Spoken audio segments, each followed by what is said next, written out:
पूत कपूत होता है, बेटियां भी होने लगी हैं कपूती। इसका हेलो एवरीवन, कैसे हैं आप सब। आई होप आप सब अच्छे होंगे, अपने कामों को अच्छे से कर रहे होंगे और अपने माता पिता का उतने ही अच्छे से ध्यान रख रहे होंगे जितने अच्छे से आप अपने काम का और अपने बीवी बच्चों का और अपने परिवार का पालन पोषण करने के लिए मेहनत करते हैं। उतनी ही मेहनत और श्रद्धा से आप अपने पेरेंट्स, अपने माता पिता का भी ध्यान रख रहे होंगे और उनका सहारा बने होंगे जब उन्हें आपके सहारे की जरूरत है। आई होप कि मैं गलत ना हूँ। आई होप कि ये सारी चीजें जो है समाज में जो चल रही हैं, और आज जो मैंने सुबह सुबह देखा है ना, मैं क्या बताऊं, मतलब आज मेरा दिल ना इतना खराब सा हो गया। मैंने अभी देखा मॉर्निंग में, आप लोग तो जानते ही होंगे, वृंदावन का जो गौरी गोपाल आश्रम है, जहाँ पे गुरुजी जिनके बहुत मीम्स भी बनते हैं, मैंने भी बहुत वीडियोस बनाए हैं उनके, और उनके वहाँ आश्रम है। आश्रम में उनके वहाँ बहुत सारी माताएं रहती हैं, वृद्धा आश्रम है, वहाँ बहुत सारी लेडीज रहती हैं, बहुत सारे जेंट्स रहते हैं। उनके पास 250 से भी ज्यादा औरतें माताएं हैं अभी बूढ़ी, जिनको उनके बच्चों ने छोड़ दिया है, और बहुत लोग तो उनके दरवाजे पे कहते हैं वो छोड़ के चले जाते हैं। और आज मैंने ऐसा ही एक वीडियो उनका देखा, मतलब मेरे आंसू नहीं रुक रहे थे कि क्यों माँ बाप बच्चे पैदा ही करते हैं। अगर ऐसे ही बच्चे होते हैं तो इससे तो अच्छा बच्चे ना ही हो, क्योंकि अगर बुढ़ापे में अपने कठिन टाइम में अगर माँ बाप को इस तरीके से स्ट्रगल करना पड़े कि जहाँ पे उन्हें उनका घर तक ना मिले रहने के लिए, उन्हें किसी के आश्रम में रहना पड़े जाके, तो ऐसे बच्चों का होने से क्या फायदा है। इससे तो अच्छा आदमी इसी उसके साथ जी लेगा कि उनकी कोई संतान नहीं है, उनके कोई बच्चे नहीं है, दूसरों के बच्चे देख के खुश हो लेगा। भाई वो जो लेडीज, एक उन्होंने बताया, मैं बताती हूँ आपको, गुरुजी ने बताया जब उनकी कथा में, उसी दिन उनके वहाँ एक इंसिडेंस हुआ था।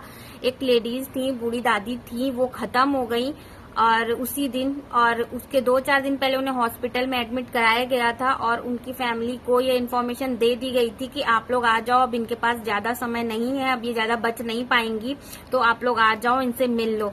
उनके, आप लोग को पता है, होश उड़ जाएंगे देखिए, उनके 2 बेटे हैं और 3 बेटियां हैं।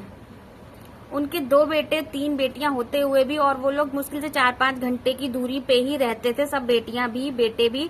वो लोग को बताया गया तो चलो वो लोग आए देखने के लिए, और देख के उसी दिन वापस लौट गए। और जब वो लोग लौट रहे थे तो उनकी तबीयत जो है उनकी मम्मा की थोड़ी सी सही हुई, और तो फिर से गड़बड़ हो गई, फिर से उन्हें वेंटिलेटर पे दिया गया। तो जब उनके परिवार को फोन किया गया कि आप लोग वापस आ जाओ, तो उन्होंने कहा हम अब वापस नहीं आ पाएंगे, हम बहुत दूर निकल चुके हैं। और 2-4 दिन बाद वो सही में खत्म हो गई। और तब जब आश्रम से फोन किया गया तो उनके एक भी बच्चे आने को तैयार नहीं थे कि हमारे पास टाइम नहीं है, आपको जो करना है आप लोग सब उनका वहीं पे कर दो। भाई अगर एक माँ जिसने अपने बच्चों, जिसके 5-5 बच्चे हैं, उनमें से क्या उन 5 बच्चों में से कोई एक भी बच्चा ऐसा नहीं था जो अपनी माँ को सहारा दे सके।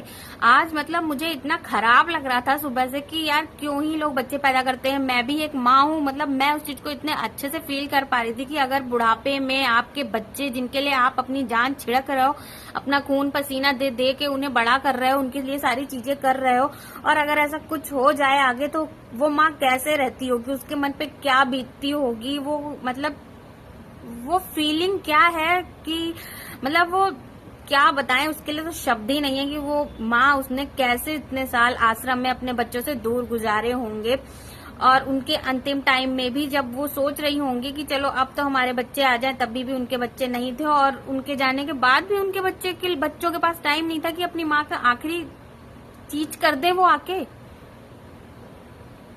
और पूत तो कपूत बहुत सुने हैं भाई, पूत कपूत होता है, लेकिन आज तो हम लोगों ने, मतलब क्या बेटियां भी कपूत होने लग गई हैं। अब बेटियां भी होने लगी हैं कपूती। इसका तो 3-3 बेटी हैं उनकी।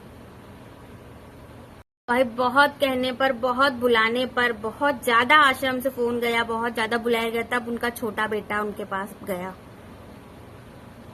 तो भाई बेटे तो कपूत होते ही हैं, देखे भी हैं, देखते ही हैं हम लोग अपने अगल बगल, लेकिन बेटियां भी ऐसा करती हैं। और 3-3 बेटी होने के बाद बावजूद एक बेटी भी नहीं पहुंच पाई।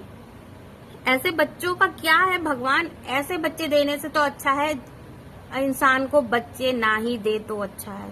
इंसान कट जाएगा भैया इसी सुकून में कि हमारी तो संतान ही नहीं है। लेकिन संतान होते हुए अगर इंसान को ये दिन देखना पड़े तो सोच के ही रूह कांप जाती है कि। और वो वीडियो मतलब जिसमें वो गुरुजी ये चीजें बता रहे थे, मतलब उनको इतना दुख था, उन्होंने उनकी सारी क्रियाक्रम जो होती हैं वो सारी की गुरुजी ने। मतलब सोचो गुरुजी यही मतलब बोल रहे थे कि आपको सुन के इतना फील होगा।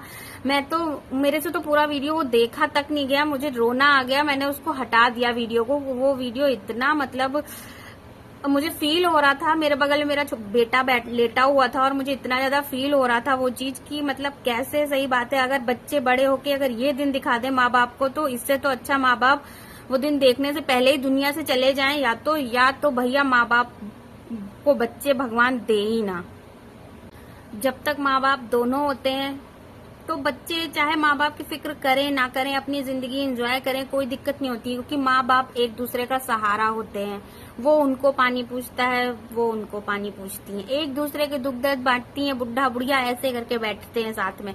लेकिन जब कोई एक खत्म हो जाता है तो जो एक अकेला बचता है, और इसमें सबसे ज्यादा जब एक पिता पहले खत्म हो जाते हैं और माँ बचती है, उनके लिए उनके बच्चे ही फिर सब कुछ होते हैं। और अगर उनके बच्चे ही उनके साथ ऐसा करेंगे तो वो दिन भगवान करे किसी को ना दिखाए। और आप सब लोगों से हाथ जोड़कर विनती है कि भाई आप लोग भी अगर अपने पेरेंट्स के साथ ऐसा कुछ व्यवहार कर रहे हो या फिर आप अगल बगल कहीं देख रहे हो तो प्लीज जितना आपसे हो सके उन चीजों को सुधारने की कोशिश करो। अपने माँ बाप का ध्यान रखो, ये दिन ना दिखाओ। और ऐसा कैसे कर सकते हो आप लोग कि आप लोग खुद होते हुए भी आप अपने माँ बाप को वृद्धाश्रम में भेज के आ रहे हो। आप अपने बीवी बच्चों को तो घर पे रख रहे हो ना।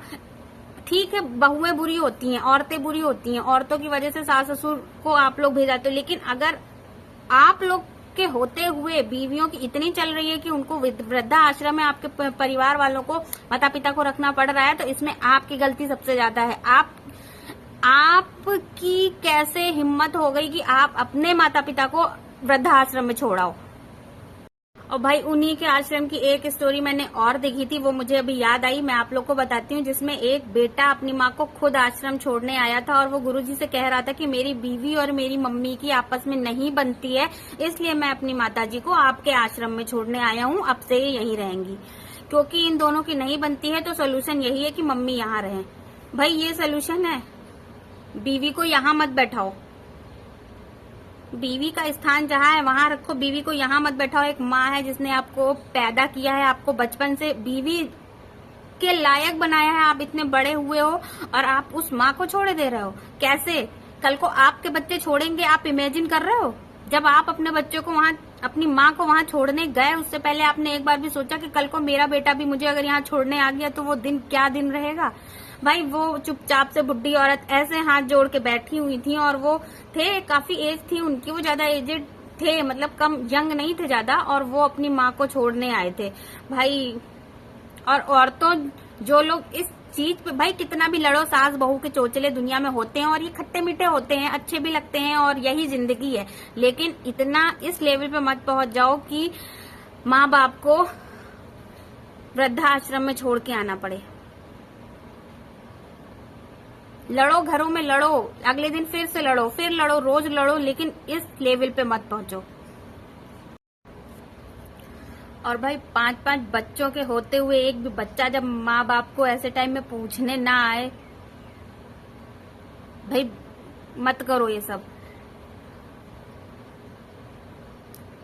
आप लोग मतलब मैंने जो देखा है, आज सुबह से मेरे सिर में दर्द होने लग गया है। मैं सोच रही हूँ भाई हम लोग दुनिया में इतनी सारी गलत चीजें, बहुओं के लिए इतनी सारी चीजें सही करने की और ये सब चीजें सोच रहे हैं, लेकिन जब एक बेटा अपना माँ की ही नहीं, एक बेटा अपनी माँ का ही नहीं हो रहा है तो हम और दुनिया में क्या ही सुधारने जा रहे हैं। जब खून के रिश्ते ही एक दूसरे के नहीं हो रहे हैं तो हम एक दुनिया में क्या ही सुधारने जा रहे हैं। एक बीवी के आने से इतना बदल जाता है इंसान, और एक बीवी में इतनी ताकत है कि इतना बदल देती है।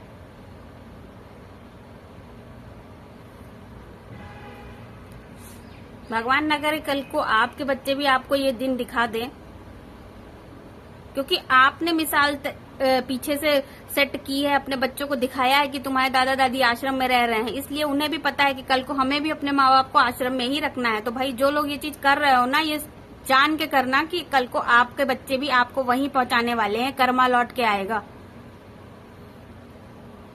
और मत करो ये सब, मतलब संपन्न है, सब कुछ है, जॉब कर रहे हैं, अपने माँ बाप नहीं पाल पा रहे हैं, या फिर गलती शायद माँ बाप की ही है, क्योंकि शायद उन्होंने ही अपने बच्चों को इतने संस्कार नहीं दिए, ऐसे संस्कार नहीं दिए कि वो अपने माँ बाप को छोड़ ना सके, इतने लोभ में उन्हें बांध के नहीं रखा। तो भाई इससे हमें ये भी सीखना है कि जो हमारे बच्चे हैं उन्हें हमें ऐसी शिक्षा देनी है कि उनके मन में इतना रत्ती भर भी ना आए कि हाँ माँ बाप को ऐसे ही छोड़ दे और अपनी जिंदगी जीने लग जाए, क्योंकि वो जो जिंदगी वो जी रहे हैं वो जिंदगी उनके माँ बाप ने ही उन्हें दी है।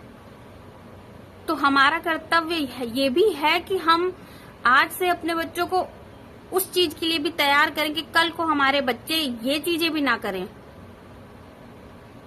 भाई ये भी एक बहुत ही मतलब टॉपिक है। भाई उनके वहां आश्रम में जगह नहीं है, उन्हें आश्रम बनाना पड़ रहा है जहाँ हजार वृद्धा लोगों के रहने की फैसिलिटी हो। समझ लीजिए कि कितने लोग हैं दुनिया में जो ये काम कर रहे हैं और कितने माँ बाप। भाई जिनके बच्चे नहीं है, जो बेसहारा हैं, उनको समझ में आता है, लेकिन बच्चे होते हुए, भरे पूरे होते हुए कमा रहे हो, खा रहे हो। आजकल तो बीवी और पति दोनों काम करते कमाते हैं, इतना भी नहीं पूरा पड़ रहा है कि 2 वक्त की रोटी अपनी सास को दे सको, अपने माँ को दे सको एक कोने में बैठा के का घर में।